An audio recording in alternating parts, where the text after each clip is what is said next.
Well, Colton, Hold on, we're gonna reset that. So are we gonna practice? Are we doing this? Yes, What are we yes. doing? This is my first question. What? That wasn't good. My name's Colton Radke, and I'm interviewing Dana Steenberg, owner and founder of Angry Tomato Salsa. Take me back to where it all started. What were you doing, and what did that feel like? So it actually all started while I was attending college up at St. Cloud State in central Minnesota. Salsa competition happened to arise on campus, and coming from a background where I had an Italian mom and I did a lot of cooking, I was definitely doing a lot of cooking while I was up at school, and decided to enter into a salsa competition on campus to win a little bit of money. Not bad. Yeah. So what made you believe that this wasn't just a recipe, it's something that people needed to taste rather than just sticking into your family homemade recipe cookbook? Sure. So what happened is I entered that first contest, and then for fun, as a hobby, I kind of started dabbling in other competitions that I came across and was kind of perfecting the recipe as I went. It certainly didn't start off as an end goal where I wanted to make it my life career or anything like that. It was a passion that I was lucky enough turned into my career. I'm wondering, the people are wondering, why Angry Tomato? I mean, where did that name come from? Sure. Well, a couple different things. Going back to my college years, I was a marketing major. So the name Angry Tomato Salsa is definitely a name that invokes questions. People are wondering, well, gosh, that salsa must be hot. So it's definitely part of my marketing campaign, if you will. But secondly, as I started doing salsa competitions, when I moved down to the Southwest and I was doing some competitions there, in those competitions, as makers would try your recipe, if they happened to enjoy it, they would commonly say to you, boy, those are some angry tomatoes. And I didn't quite know what to make of that, if that was good, bad, indifferent, but it was them saying that they liked your salsa.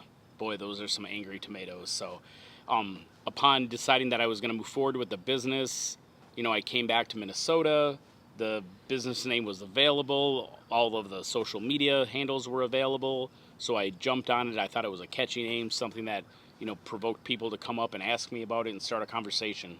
It is a conversation starter for sure. Thank you. From competitions to business, what's your biggest hardship and what kept you from giving up? The biggest hardship simply is the growth.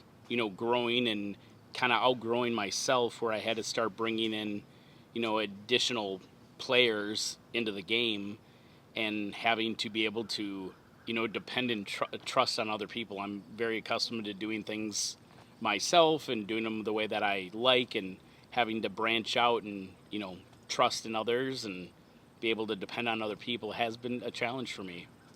Is there anything else that, other than people and trusting in people, that on your own terms have been a struggle for you to overcome, but what helped you overcome that challenge?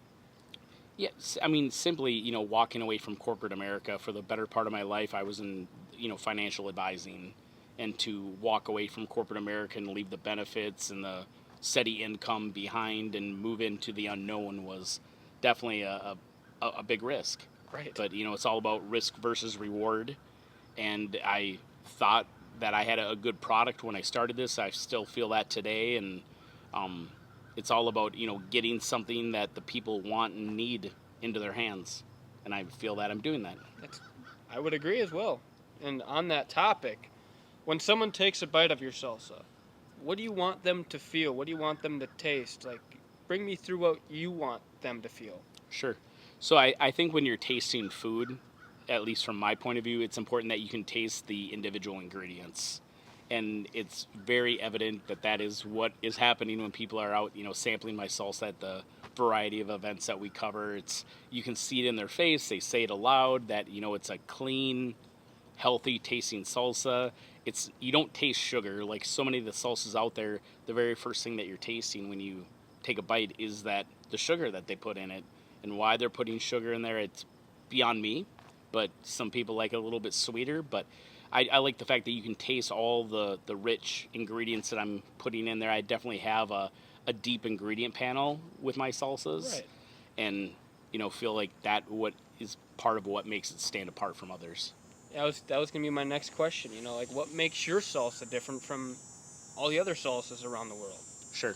And I mean, I think there's a lot of us craft salsa makers out there that were, making in small batches, using, a lot of fresh ingredients and things like that.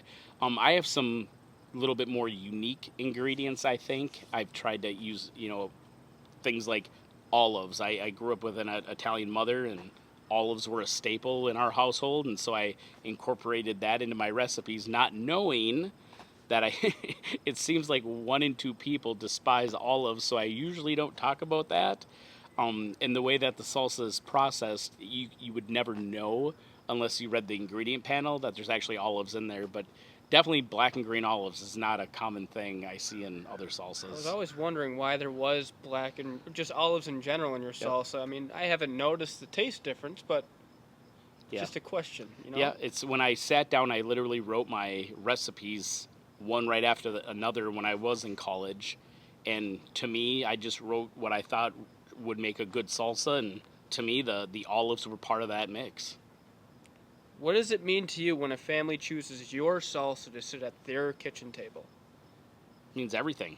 I mean, there's a lot of salsas out there, and there's a lot of great salsas, and they all taste so differently. And for somebody to pick one of my recipes out of the herd is huge to me. I mean, it's victory at its finest. So it's, I put a lot of time and energy into, making clean, healthy recipes, making sure that we are, producing those in, small batches and keeping it clean and healthy, and making sure that someone's eating a good, healthy food is the end game. And so the fact that somebody's choosing mine over the hundreds of others that are out there Right. is fantastic. And with coming up with a perfect product, as I like to think about yours, you have to make a lot of sacrifices, whether that's, who you go to, where you go to, who you sell to, and obviously the people that you want to represent with your brand. What's one huge sacrifice you had to make sure that you are able to push forward? I mean, there's only, I have limited manpower. So I have to definitely strategically pick the events that I'm participating in. And I'm fortunate in the way that salsa can be part of all kinds of different events. It could be a car show, it could be a cheer competition, it could be a stock show, an art and craft fair, RV and boat show. That's I right. mean, most people enjoy salsa, but it's definitely, finding the right places to be, and making sure that I'm getting in front of the right type of, audience and people that are going to appreciate the salsa and are willing to pay, maybe a little bit more than, the stuff that they find on the big store shelves that may not be as healthy and clean as my recipes. So if someone approaches you at your booth, let's say at all these different shows and craft fairs, and they ask you, why should I try Angry Tomato? What would you tell them straight from the heart? It's made the way that salsa should be. And what I mean is we just strictly use vegetables. We're not putting, additional fillers in there. We're not putting sugar in there. Just using, as many fresh vegetables as we can and trying to keep it healthy and clean. There's so many other, you know, uh, condiments out there that are so heavy in sugars or, fillers or additives. It's just nice to have a alternative that's healthy and tastes awesome. And yours stands out for sure when it comes to that selection. Well, thank you. Behind the scenes, what are some challenges that you incur? Sure. Definitely, starting the business just before the whole COVID adventure, the whole sourcing ingredients can be challenging. It could be the actual ingredients. It could be, materials such as glass or closures, things like that. It's, the sheer volume that we have to produce so that I can make a life out of this is pretty significant. So it's a lot of, fresh vegetables, a lot of glass, a lot of labels that go into this. And, COVID definitely presented issues. And I mean, even after COVID, we're still running into challenges where, I may not be able to get as many peppers as I need, or I can't get the glass when I need it. Shipping rates are always going up. I've never seen shipping rates decline since, 2017. It's just been a constant increase. And it's to be able to get the salsa safely from point A to point B takes a whole lot of magic. I mean, the packaging is pretty intense. It probably takes about 30 minutes from beginning to end to, get every jar wrapped individually, make sure that the boxes are nice and tight and taped well. That in itself is a small miracle. All the shipping that we do off of the website and for wholesaling partners is tremendous. But it's definitely an important part of our business, and we love it. But yeah, we want to make sure it's a good experience from beginning to end. And my gosh, if you received a package and you had a broken glass jar of salsa in it, it'd be a nightmare. So we Right. definitely don't want any part of that. So yeah, I mean, there's a lot of moving parts, a lot of things that have to be, managed properly and managed in a timely fashion, and that's part of the magic. When people look back at Angry Tomato years from now, what do you want them to remember? That the guy behind it all was passionate about what he did. That he was simply trying to make clean, healthy recipes and do so at a cost-effective, rate for the public, and that he loved what he did. And I'm going to ask you more of a personal, directed question. Yeah. When you look back at Angry Tomato years from now, what do you want to remember?